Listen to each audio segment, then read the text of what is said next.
જિલ્લામાં અને 58 તાલુકામાં કરાઈ રહી છે સિંહની વસ્તી ગણતરી। કુલ 3000થી વધુ લોકો જોડાયા છે વસ્તી ગણતરીમાં। 11 જિલ્લાઓમાં શરૂ કરવામાં આવી સિંહની વસ્તી ગણતરી।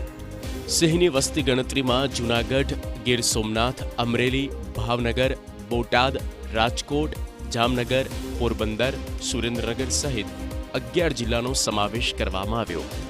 ગીરથી લઈને દરિયાઈ વિસ્તારમાં વિસ્તરેલા સિંહની ગણના કરવા માટે વન વિભાગની ટીમ ચોકસાઈથી કામગીરી કરી રહી છે।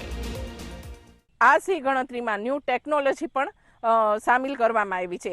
જેમ કે ફોરેસ્ટરોને છે ને કેમેરા આપવામાં આવ્યા હતા। કેમેરાથી આપણે છે ને સિંહના, સિંહણના, એના ફેમિલીના બધા ફોટા પાડી અને આપણે ઝૂમ કરી અને જોઈ પણ શકીએ।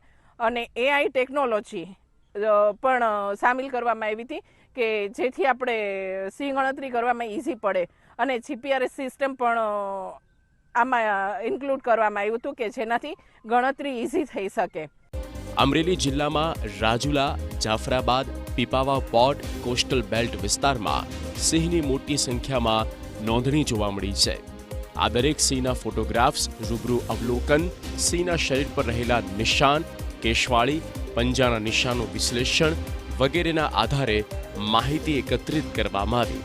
ફિલ્ડમાં સમગ્ર વિસ્તારને રિજન, ઝોન, સબ ઝોનમાં વિભાજિત કરીને રિજનલ, ઝોનલ અને સબ ઝોનલ અધિકારીઓ, ગણતરીકારો, મદદનીશ ગણતરીકારો, નિરીક્ષકો અને સ્વયંસેવકો દ્વારા આ ગણતરી કરવામાં આવી રહી છે।